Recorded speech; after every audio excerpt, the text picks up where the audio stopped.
Welcome. So good to be with you again on this Wednesday as we get together for a little midweek Bible study and devotional time. And I'm so glad that you've chosen to join us today. I hope you're all doing well and staying safe and healthy. We are continuing in our series on Wednesday nights where we're looking at the Sermon on the Mount in Matthew chapters 5 through 7 and Jesus' words there. And specifically, over the last several weeks, we've spent some time looking at the early part of Matthew chapter 5, what we often call the Beatitudes. And if you missed those lessons, I'd encourage you to go back and watch them. And of course, as always, I want to encourage you to join us if you're in the area, if you're in the Battle Creek area, to join us on Sunday mornings for Bible class, Bible study at 9:30, and then worship at 10:30. And then we also have another Bible study time, another time to get together and encourage each other and hopefully grow in our faith and our relationships with each other and our relationship with God. And that's on Wednesday nights at 6:30. And so again, plenty of times for those fellowship times and growing times, and I hope you'll come join us.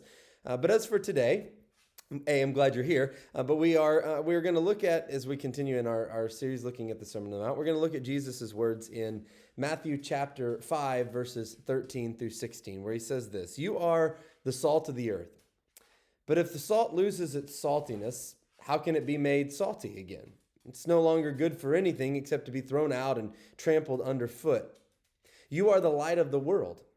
A town built on a hill cannot be hidden, and neither do people light a lamp and put it under a bowl, but instead they put it on its stand, and it gives light to everyone in the house.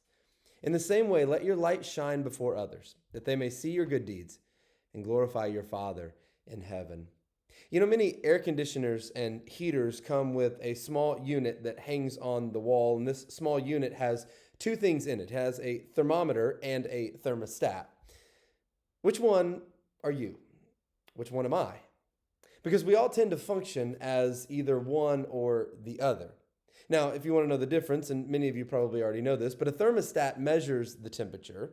A thermometer measures the temperature. A thermostat changes the temperature. One tells about the conditions surrounding it, while the other makes a difference in those conditions in the environment where it is located. You know, anyone can describe a situation or complain about a problem. It's not hard to be, in many ways, a thermometer. However, as Christians, we are called to make a difference in the atmosphere where we are. As Jesus said, "You are the salt of the earth. But what good is salt if it's lost its flavor? Can you make it salty again? It'll be thrown out and trampled underfoot as worthless." Salt flavors what it touches and can preserve many things from decay. Is that what we're being to those around us? Because we are called to be condition changers. We're called to be thermostats, not just thermometers.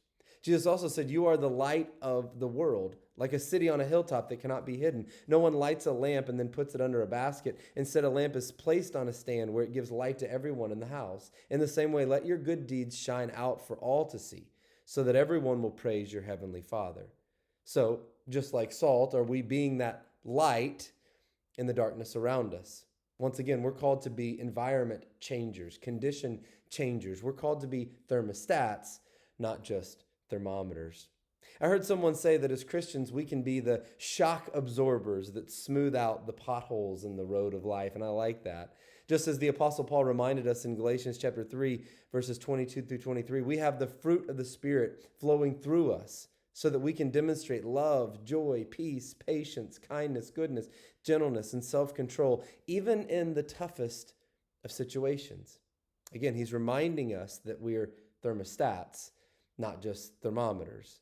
In a very difficult situation and environment in Ephesus, Paul told Timothy, "Don't let anyone think less of you because you're young.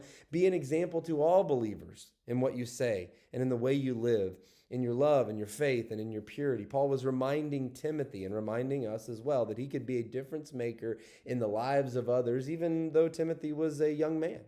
He could still make a difference. His message to Timothy is yet another reminder to us that we are to be thermostats and not just thermometers. And so with God's help, we can be salt and light. We can demonstrate the fruit of the Spirit, and we can be an example to those around us, both believers and non-believers, by changing the atmosphere where we find ourselves. So again, let me ask you, are you being a thermometer or are you being a thermostat? Again, anyone can describe a situation or complain about a problem. It's not hard to be a thermometer. However, as Christians, we're called to make a positive difference in the atmosphere where we are. We're called to be thermostats. We're called to be the salt of the earth and the light of the world. Hope you have a blessed day. God bless.